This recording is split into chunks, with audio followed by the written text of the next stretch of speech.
Welcome back, America. Joined now by United States Senator Tom Cotton of the great state of Arkansas. Senator Cotton, good morning.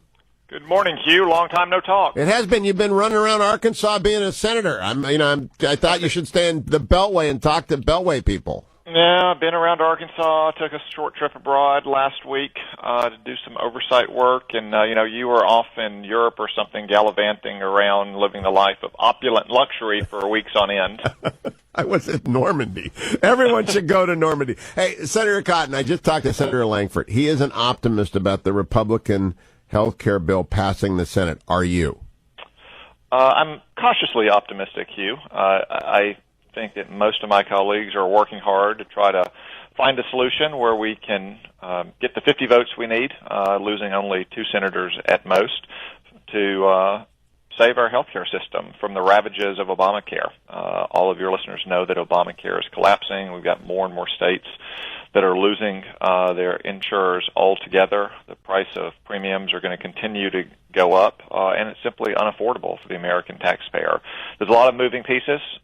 We've been at home for the last week listening to our constituents, so we'll be back to work this week, and hopefully by the end of next week we'll have aligned around a solution that'll make your health care a little bit better and a little bit more affordable. Now, the Senator Langford told me that in Oklahoma, where a large portion of the state has one insurer, that insurer has raised premiums 71%. This sort of statistic does not seem to get into the conversation. This is a system on fire. I don't know how people actually get any care in this country with that kind of spike and deductible spike.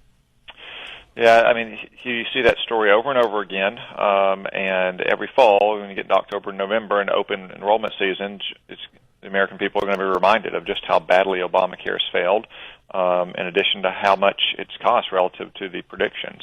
So what we're trying to do is craft a new model of healthcare reform that'll make your care better, make it a little bit more affordable, give you more choices for your particular situations, and help our states design solutions that work for them. Arkansas is very different, for instance, from Alaska or Maine or Florida or Arizona, and we need to give our states more discretion to work on those solutions. Do you believe that the final version of the Republican bill that will get the up or down vote will have in it some version of the Cruz Amendment concerning, one Obamacare compliant plan opens the door to non-Obamacare compliant plans? I think that's a real possibility, Hugh, and I think that would be a step in the right direction in giving people more choices. So it would continue to provide coverage for anyone with pre-existing conditions or complex care needs, while at the same time letting Americans who want a different kind of plan, who don't want to buy the insurance that Obamacare dictates, have the choice for them. So, for instance, if you're a young and healthy person, maybe you would choose to have a very low premium but a very high deductible to insure yourself against catastrophic illness or injury. If you're a married couple in your late 50s with grandkids, you probably don't want to be paying for pregnancy care.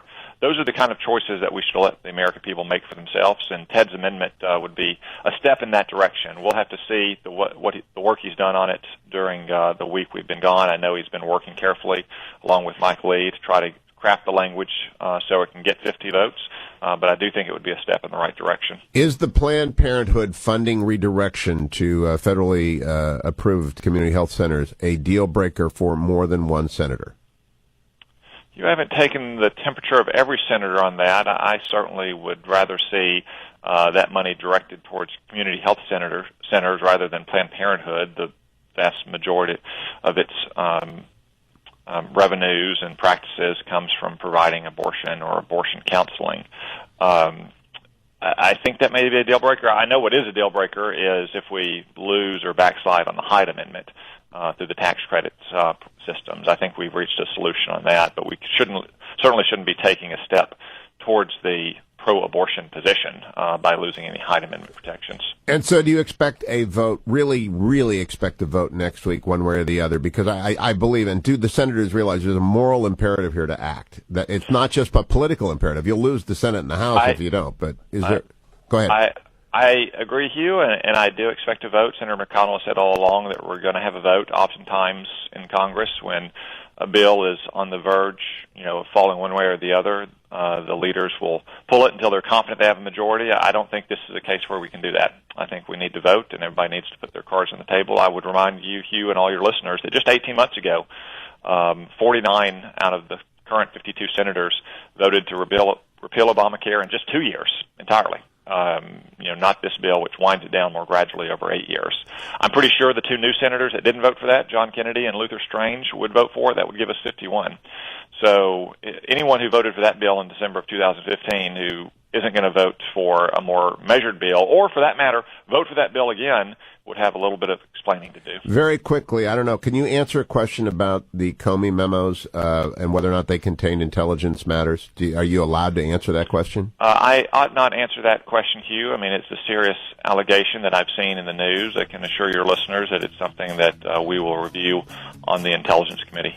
Senator Tom Cotton, always good to talk to you. Talk to you soon. Senator, don't go anywhere, America. Hour number